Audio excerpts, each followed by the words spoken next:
2 সপ্তাহেরও বেশি সময় ধরে বিএসএফের পুশিন চেষ্টা ঘিরে উত্তপ্ত বাংলাদেশ ভারত সীমান্ত। প্রতিদিন কোনো না কোনো এলাকা দিয়ে অবৈধ অনুপ্রবেশের চেষ্টা রুখে দিচ্ছে বিজিবি। সীমান্তরক্ষীদের সঙ্গে সজাগ স্থানীয়রাও।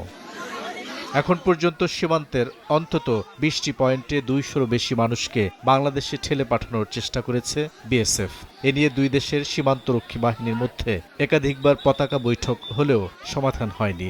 এমন প্রেক্ষাপটে সম্প্রতি অনুষ্ঠিত দুই দেশের সীমান্তরক্ষী বাহিনীর মহাপরিচালক পর্যায়ের বৈঠকে নজর ছিল সবার। তবে বৈঠক শেষে পুশিন ইস্যুতে মেলেনি তেমন কোনো বার্তা। বিশ্লেষকরা বলছেন বিষয়টি রাজনৈতিক, সমাধান খুঁজতে হবে রাজনৈতিকভাবেই।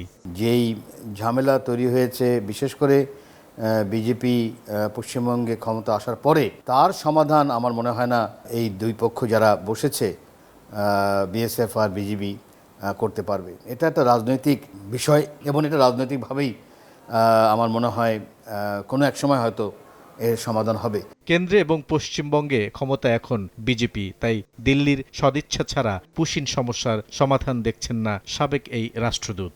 যেহেতু পশ্চিমবঙ্গে গত নির্বাচনে বিজেপির ক্ষমতায় আসবার পর বা ক্ষমতায় আসবার প্রক্রিয়ার অংশ হিসেবে এই ঘটনাগুলো ঘটছে, এখানে একটা বড় ধরনের রাজনৈতিক উপাদান আছে এবং সম্ভবত এই রাজনৈতিক আলাপ আলোচনার ভেতর দিয়ে এটার একটা সমাধান আমাদের খুঁজতে হবে।